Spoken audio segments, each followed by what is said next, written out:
तो अभी इंडिया की रिलेशनशिप है जो अलग अलग कंट्रीज के साथ, तो एक एक कंट्री लेते हैं एंड देन इंडिया का रिलेशनशिप डिस्कस करते हैं with that country and what is playing out in these relationship. So for example अभी इंडिया यूएस की बात करते हैं, देन इंडिया चाइना की बात करते हैं। तो इंडिया यूएस का अभी क्या रिलेशनशिप है and what needs to be strengthened here, specially after the fact that Trump is trying to say that everything should happen in US, manufacturing should happen in US. Apple को बोल रहा है कि now don't manufacture, like don't assemble in India, आप US में ही assemble करो etcetera, otherwise there will be like a 25% tariff. तो ये सब होने के बाद आपको क्या लगता है अभी इंडिया यूएस का सिचुएशन कैसा रहेगा? अभी जो यूएस में जो जो सरकार है, जो एडमिनिस्ट्रेशन है, उनकी कथनी और करनी में कितना अंतर है ये मापना चाहिए। क्योंकि बहुत सारी बातें उन लोग करते हैं, बहुत कुछ कहते हैं, और खाली इंडिया को ही नहीं, भारत को ही नहीं, अपने सारे अलाइज को। तो अभी उनकी ऐसी एक गवर्नमेंट है जो काफी बोलते हैं, जो इंग्लिश में बोलते हैं शूटिंग फ्रॉम द हिप।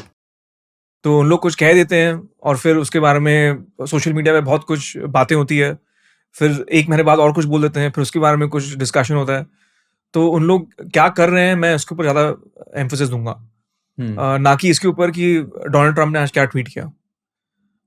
क्योंकि शायद वो जो पॉलिसी है वो वहाँ तक नहीं आई जहाँ पे प्रेसिडेंट ट्रंप ने कुछ कहा है।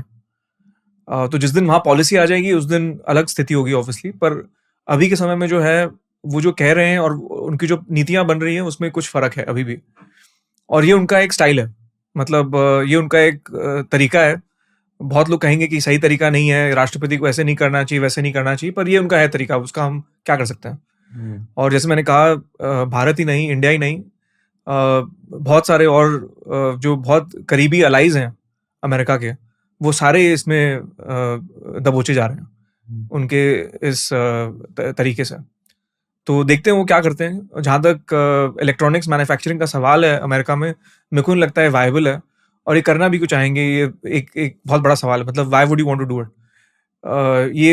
ये वो बात हो गई कि अगर कोई बड़ी कंपनी है, उनका कोई सपोज कोई चाय कॉफ़ी सप्लायर है, तो कंपनी बोले कि हम इसको बिजनेस क्यों दें, हम ये टी कॉफ़ी कंपनी जो हम खुद चला लेंगे। पर क्यों चलाना है आपको, मतलब कि you are already in the higher value addition segment, why would you want to do this low value addition job. मतलब आपकी इकोनॉमी जिस स्तर पे है, शायद आपको ये नहीं करना चाहिए। और यही इसका लॉजिक था कि अमेरिका ने कभी किया नहीं है, और आज ये 2025 में आके इसको उल्टेंगे, मेरे को नहीं लगता है कि ये वायबल है। मेरे को लगता है कि ये एक खाली एक पॉस्चरिंग है जिसको बोलते हैं, और ये वो कर ही नहीं सकते हैं। मतलब it's not possible for them to do, economically speaking. तो इसमें अभी जैसे डोनाल्ड ट्रंप ने एक और स्टेटमेंट दिया था about the students enrolment in Harvard university, and he was saying that जो भी इंटरनेशनल स्टूडेंट्स है वो बैंड हो जाने चाहिए हार्वर्ड यूनिवर्सिटी से, एंड उसका भी इम्पैक्ट काफ़ी सारे अलग अलग कंट्रीज पे आएगा। तो I am just trying to understand, like if we go inside the brain of Donald Trump और if we just try to understand कि क्या सोचते हैं और क्या उनका मेन ऑब्जेक्टिव है, तो what do you have to say on that कि ये सब जो पॉलिसी डिसीजंस है ये सब क्यों लिए जा रहे हैं?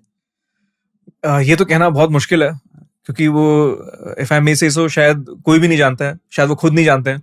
I would go to this extent of saying, but the idea is really, I think वो हार्वर्ड जैसी यूनिवर्सिटी जो है, which has been truly a magnet for talent. मतलब सारे विश्व से अच्छे हर फील्ड में जो स्टूडेंट्स हैं वहाँ जाते हैं पढ़ने के लिए। इंडिया से भी जाते हैं, चाइना से भी जाते हैं, सारे यूरोप से जाते हैं, Australia, New Zealand, Africa, south America, you name it. मतलब सारे विश्व में हार्वर्ड का नाम है, और हार्वर्ड जैसी और 10-15 बहुत अच्छी यूनिवर्सिटीज़ अमेरिका में। इन यूनिवर्सिटीज़ के रहते अमेरिका को शायद कम से कम 5 या 7 दशकों से सारे विश्व का सबसे बेस्ट इंजीनियरिंग टैलेंट आता रहा है। All the best scientist, engineers of the world have all come to US over the decades thanks to such institutions. और इनको ही अगर इस तरह से झंझोड़ना और मतलब इस तरह से हिला देना, शायद ये कहीं ना कहीं मेरे को लगता है अमेरिका का ही नुकसान होगा। तो हार्वर्ड ने भी कहा है कि वो यूएस गवर्नमेंट के अगेंस्ट में केस कर रहे हैं, मतलब सुप्रीम कोर्ट में चले गए शायद। तो देखते हैं इसका क्या निष्कर्ष निकलता है। पर अमेरिका के लिए शायद ये अच्छी चीज़ नहीं होगी कि उनके जो अच्छे इंस्टीट्यूशंस हैं इस तरह के, उनको इस तरह से हिलाया जा रहा है। उन्होंने भी कुछ गलतियां की है, जरूर की है। मैं नहीं कह रहा हूँ कि, मतलब मैं खुद कोलंबिया यूनिवर्सिटी में था, मैंने खुद ने देखा है वहाँ पे कि कैसा माहौल बन गया था जब मैं था उस समय। मतलब अगर हम सोचते हैं कि जेएनयू में एक्सट्रीमिज्म है, तो ये ऐसी कुछ आईवी लीग्स है जिनमें और भी ज़्यादा मतलब सोच के अजीब लगता है कि वहाँ पे ऐसा कोई क्यों करेगा, पर ये सब हो रहा है वहाँ पे। हम मानते हैं कि जवाहरलाल नेहरू यूनिवर्सिटी जो दिल्ली में है वहाँ पे बहुत ऐसे रहा है, एक तरह का लेफ्टिस्ट माओइस्ट जैसा एनवायरनमेंट, पर ऐसा माहौल जो है अमेरिका की टॉप यूनिवर्सिटीज में भी बना है, Oh, ये is एक it? फैक्ट है। Okay. तो इसी के अगेंस्ट में Donald Trump has been hitting them hard कि आप ये सब बंद करिए। तो अब is is approach correct, is specific or specific tactics correct? Questionable, maybe not. वहाँ पे जो इंटरनेशनल स्टूडेंट्स पढ़ रहे हैं उन्होंने क्या किया, मतलब शायद वो सारे के सारे खराब नहीं है, पर आज के दिन में उनको जो फेस करना पड़ रहा है, किसी का वीजा कैंसिल हो रहा है, जो ग्रेजुएट होने वाले हैं उनकी एक बहुत बड़ी अनसर्टेनिटी बढ़ गई कि क्या वो रह पाएंगे यूएस में, क्या अमेरिका उनको वीजा देगा काम करने के लिए, जो वो सब शायद मान के आए थे कि हम यहाँ 4 साल पढ़ेंगे, फिर शायद 1-2 साल काम करेंगे, फिर अगर हो सके तो शायद H1B वीजा लेके वहाँ कुछ और दिन रहेंगे। ये सब लोग सोच के जाते हैं, और अगर वो एक फंडामेंटल जो एक जो समझी हुई एक बात थी, उसको इस तरह से वायलेट कर देना और एक तरह से इसमें एक बहुत बड़ा प्रश्न चिन्ह लगा देना कि ये कैसे हो सकता है, तो शायद जो आगे सालों में जो जाने वाले लोग हैं वो 2 बार सोचेंगे एक बार कि जाना ही है क्या, क्योंकि वहां पे तो कुछ भी हो सकता है। तो इसलिए मेरा मानना है कि शायद ये अमेरिका के लिए अच्छा नहीं रहेगा इन द मीडियम टर्म, अगर उन लोग इस तरह की पॉलिसी से परसिस्ट किए। तो आपने बताया कोलंबिया यूनिवर्सिटी में आपके मतलब आपने भी कुछ ऐसे देखा था तभी, तो क्या हुआ था एग्जैक्टली? तो मैं वहां पे उस समय पढ़ रहा था जब पहली बार डोनाल्ड ट्रम्प का इलेक्शन हुआ। Which year is this? 2015 से 17 I was there. Hmm. So 2016 November, as you know, President Trump was elected for the first time, and of course it was not an expected result. उस समय में जो presidential election result आया था, बहुत सारे लोग मतलब शॉक हो गए थे कि ये कैसे हुआ।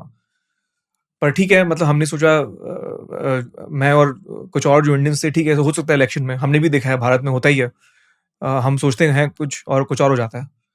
तो और अल्टीमेटली डेमोक्रेसी की में क्या होता है, मतलब कोई इलेक्ट होता है, उनका तो 4-5 साल का टर्म है, मतलब अपने यहाँ 5 साल रहता है, वहाँ पे 4 साल का टर्म है, तो कोई और आएगा फिर 4 साल बाद, या फिर अगर वो रीइलेक्ट हो जाएंगे तो फिर उनका एक कैप है, मैक्सिमम 2 टर्म्स है, तो कितना खराब हो सकता है।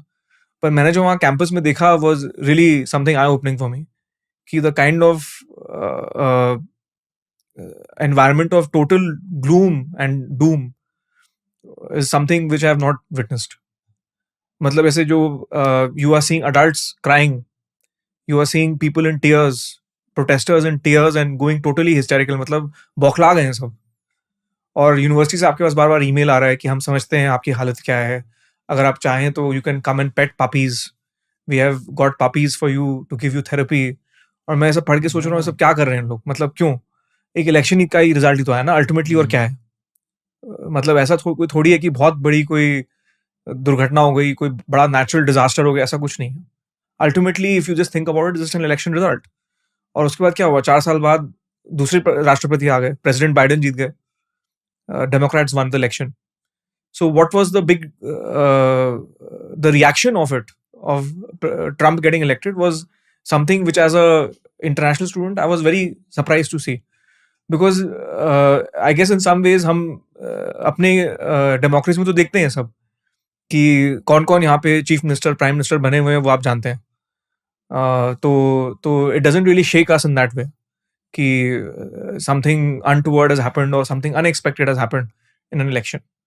I mean, no matter how good or bad you think a person is, I really felt कि जो वहाँ पे उस समाज में जिस तरह का reaction आया was really, I thought it was over the top. If you learned something new from this video, do share it with your friends and subscribe to this channel so that we can bring you the best content possible.